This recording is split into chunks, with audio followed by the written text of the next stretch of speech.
Саламатсыңдар ма, балалар?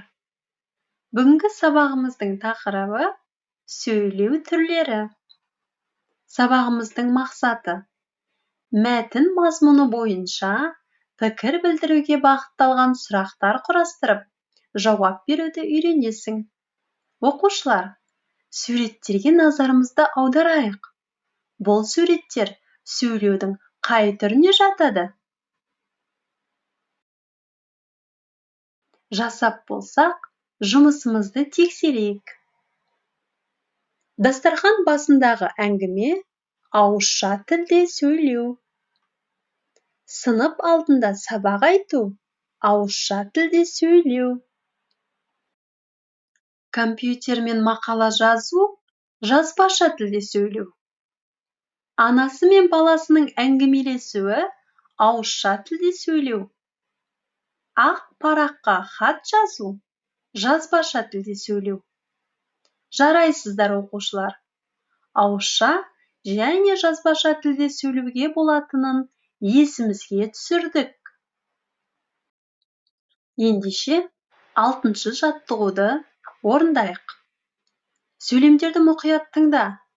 Сөйлеу мәнері кімге тән екенін анықта. Алматы уақыты 9 сағат 15 минут. Аузыңды аш, де. Ыстық самса алыңыз. Бүгінгі өтетін тақырыбымыз етістік. Абайлаңыз, есік жабылады. Келесі аялдама Абылай хан даңғылы. Ойыншықтарыңды тағы шашып тастадың ба?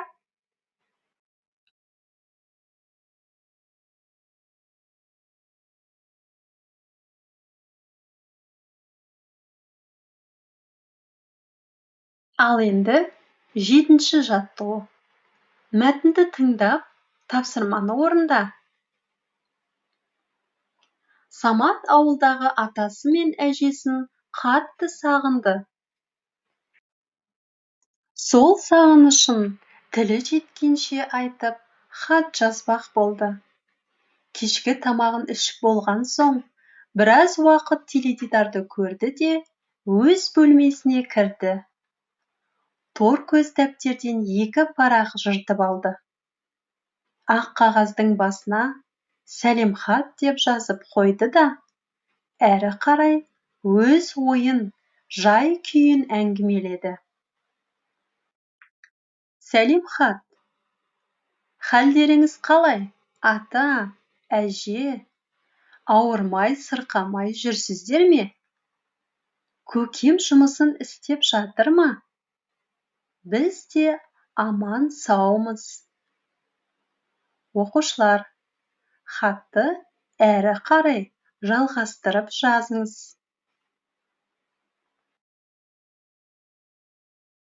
Тапсырмалар арқылы сөйлеудің қай түрі жүзеге асырылғанын тауып көр. Сөйлеу түрі оған сәйкес тапсырманың тұсына қосу таңбасын қой. Жасап болсақ, жұмысымызды тексерейік. 6-шы жаттығуда сөйлеу түрінің ауызша түрі қолданылды. 7-ші жаттығуда бірінші тапсырмасы мәтінді тыңдағанда ауызша түрі қолданылды. 2-ші тапсырма сәлем хатты әрі қарай жалғастырып жазу кезінде сөйлеу түрінің жазбаша түрі қолданылды.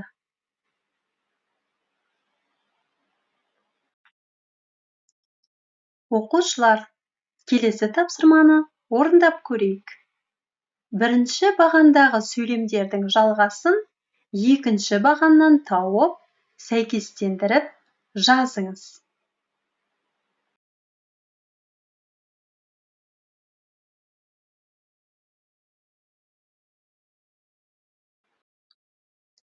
Жазып болсақ, жұмысымызды тексерейік.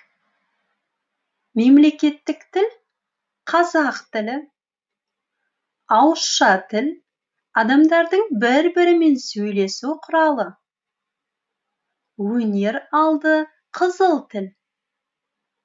Ана тілін құрметтеу әрбір азаматтың парызы.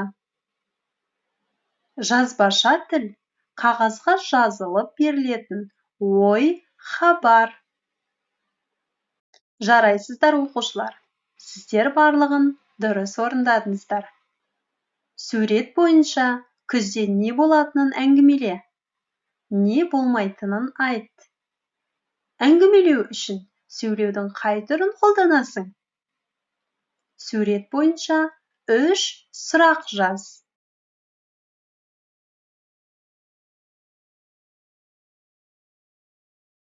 Жарайсыңдар оқушылар. Сабағымыз соңына жетіп қалды. Бүгінгі сабақта біз нені үйрендік? Ауызша және жазбаша сөйлеу ерекшеліктерін білдік. Мәтін мазмұны бойынша сұрақтар құрастырып, жауап беруді үйрендік. Үйге тапсырма, көңілді жазғы демалысым тақырыбында әңгіме құрап жаз. Сабақ аяқталды.